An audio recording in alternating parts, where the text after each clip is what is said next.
એક ફેક્ટરીમાં બોક્સ દીઠ જુદી જુદી સંખ્યામાં કોઈ વસ્તુના એકમો મૂકેલા છે.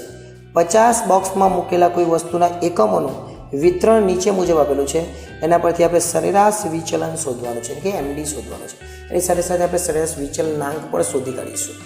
સૌપ્રથમ આપણને વર્ગ અને આવૃત્તિ આપેલા છે અને વ્યવસ્થિત ક્રમમાં ગોઠવીએ. પહેલાં વર્ગ ગોઠવીશું અને બાજુમાં આવૃત્તિ એટલે કે એફ. તો વર્ગ છે 0 થી 10, ત્યાર પછી બીજો વર્ગ છે 10 થી 20, ત્રીજો વર્ગ છે 20 થી 30, ત્યાર પછીનો વર્ગ છે 30 થી 40, ત્યાર પછી 40 થી 50, 50 થી 60 અને છેલ્લો વર્ગ છે 60 થી 70. આવૃત્તિઓ લખી રહી છે, આપેલી છે આપણને 6, ત્યાર પછી 5, ત્યાર પછી 8, 15, 7, 6 અને 3. આ દરેકનો સરવાળો કરીએ એને સિગ્મા એફઆઈ એટલે કે એન પણ કહી શકીએ.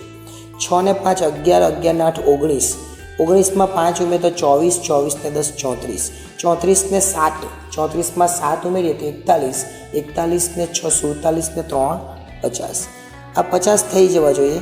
એ આપણને ઉપર પર કહેવામાં આવે છે 50 બોક્સ છે એટલે 50 બોક્સ થઈ ગયા. આ પ્રકારનો જ્યારે દાખલો આવે ત્યારે આપણે જે એક્સ બાર શોધવાનો છે એ એક્સ બાર સિગ્મા એફએક્સના છેદમાં એન આ રીતે શોધવો પડે.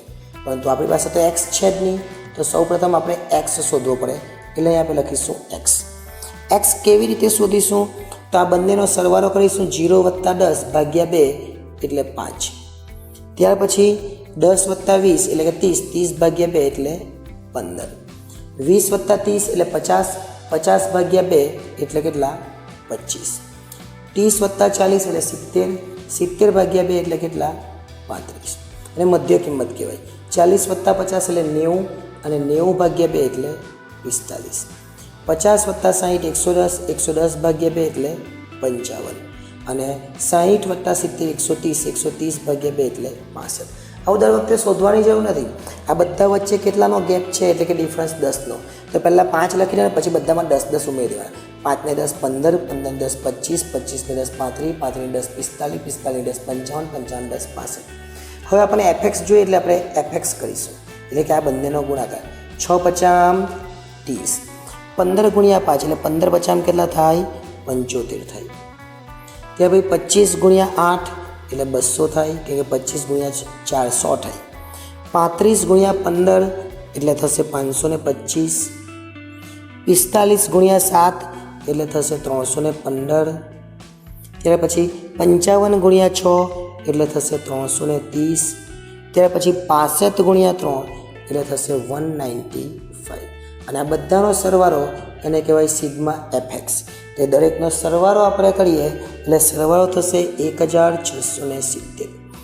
આ જે 1670 આવ્યા એને આપણે 50 વડે ભાગી કરીએ. જે આપેલું છે 1670 ભાગ્યા 50. એટલે જે આપણો એક્સ બાર છે, જે જવાબ આવવાનો છે એ જવાબ કેટલો આવશે? 33.4. 33.4. અને એને શું કહેવાય? તો ઉપર લખેલું છે એકમો, એટલે આપણો જવાબ અહીંયા એકમો એવું લખવું પડશે. હવે આપણે એમડી શોધવાનું છે.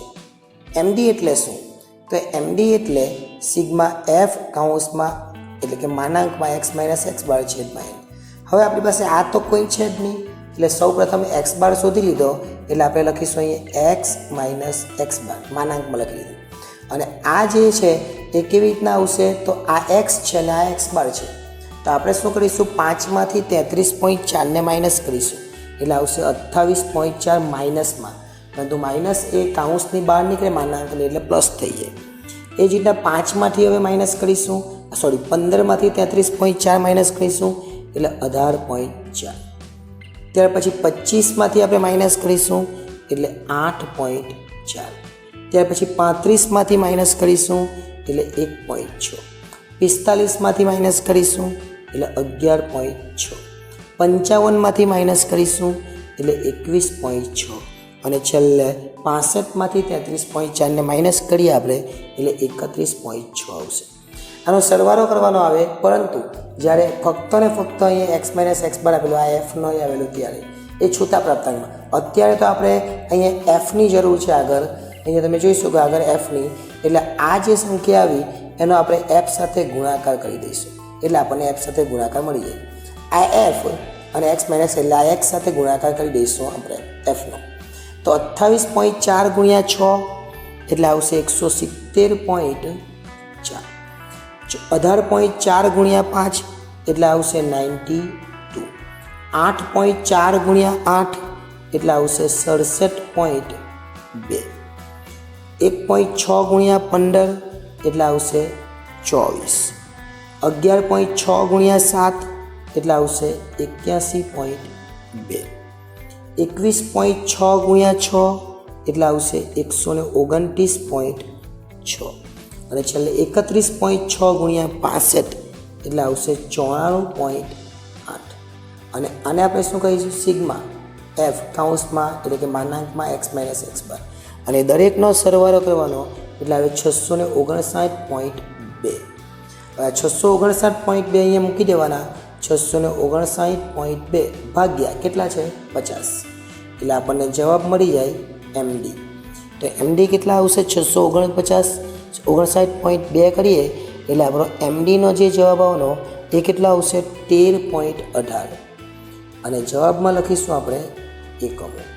હવે આપણને આની અંદર સરેરાશ વિચલનાંક પૂછ્યું નથી, આપણે શોધવું હોય તો આ રીતના શોધી શકીએ.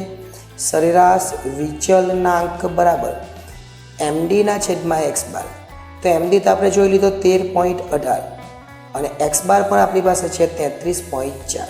અને આપણે આને કેલ્ક્યુલેટરમાં ભાગાકાર કરી દેવાનો એટલે આપણને સરેરાશ વિચલનાંક મળી જાય. એટલે